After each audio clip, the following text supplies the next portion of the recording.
Good গভর্নেন্সের ক্ষেত্রে কিন্তু আমাদের অনেকগুলো কনসেপ্ট নতুন আমরা ইমপ্লিমেন্ট করতে পেরেছি। এবং সম্প্রতি আমরা একটা কমনওয়েলথের একটা জেনারেল অ্যাসেম্বলির একটা কনফারেন্সে আমি ছিলাম অন বিহাফ অফ বাংলাদেশ।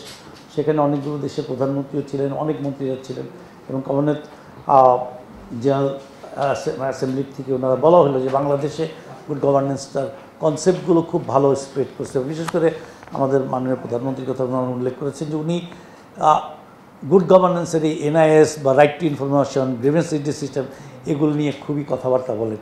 এটা আমরা মনে করি অন্য দেশের মন্ত্রী বা প্রধানমন্ত্রীরাও যদি বলেন তাহলে এটা ডিসেমিনেট হতে সুবিধা হবে।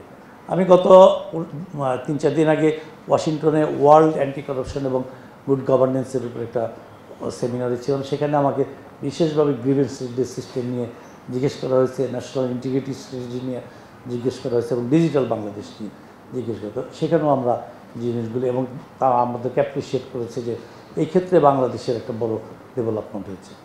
আর 2 নম্বর, আপনারা জানেন যে ডিজিটাল বাংলাদেশটা আমরা পুরোপুরি মাননীয় প্রধানমন্ত্রীর তত্ত্বাবধানে আমি যে 3-4 জন আমরা ডিজিটাল বাংলাদেশ বাস্তবায়ন করেছি, আমি তাদের মধ্যে ছিলাম। উনি আমাদেরকে 2টো থিম দিয়ে দিয়েছিলেন, যে একটা হলো right service at the door step of the people, service at the finger tips of the people দিয়ে উনি বললেন কী করতে হবে বাকি তোমরা করবে, যা লাগবে টাকা পয়সা সব কিছুই দেওয়া হবে। আজকে যে আমরা একদিনে কিন্তু 4500 ইউনিয়নে একসাথে ইউনিয়ন ডিজিটাল সেন্টারটা আমরা শুরু করেছিলাম 2010-এর বোধহয় নাকি 10ই নভেম্বর। এবং আমার উপরে দায়িত্ব পড়লো চরকুকরিমুকরিতে মিস হেলেন ক্লার্ক, যিনি তখন ইউএনডিপির চিফ অ্যাডমিনিস্ট্রেটর ছিলেন। ওনার ফাদার আবার নিউজিল্যান্ডের প্রাইম মিনিস্টার ছিলেন, উনিও নিউজিল্যান্ডের প্রাইম মিনিস্টার ছিলেন।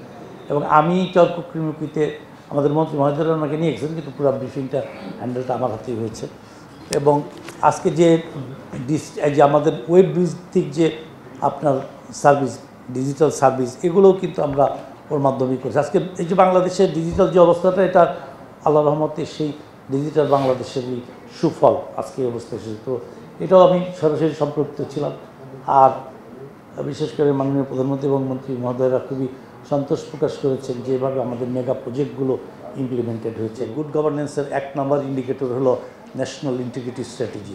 এবং আমি যখন বললাম যে আমাদের জাতির পিতা বঙ্গবন্ধু 1974 সালে একটা বক্তৃতা দিয়েছিলেন 25শে ডিসেম্বর, এবং আমার মনে আছে আমরা পরের দিন আমরা তখন আপনার ওই টেস্ট পরীক্ষা দিয়ে রেডি হচ্ছি, এই এসএসসি পরীক্ষা দিব। আমরা কয়েকজন বন্ধু মিলে আলাপ করেছিলাম যে বঙ্গবন্ধু উনি প্রধানমন্ত্রী, যে চরিত্র নিয়ে এত জোরালো কথা বললেন কেন, তখন তো বুঝতে পারিনি এই জিনিসটা। কিন্তু যখন এর পরবর্তীতে চাকরিতে ঢুকলাম, আস্তে আস্তে কাজ করলাম, তখন বুঝলাম উনি বলেছেন যে আমি উন্নয়ন করব, কিন্তু উন্নয়ন করার জন্য আমার মূল কথাটা ছিল বক্তৃতার যে মানুষের চরিত্র ভালো করতে হবে। চরিত্র যদি ভালো না হয় তাহলে উন্নয়ন সম্ভব না। এখন আমরা এনআইএসে গুড গভর্নেন্সের 1 নম্বর ইন্ডিকেটর হিসেবে সেই এনআইএসকে আপনার কনসিডার করা হচ্ছে।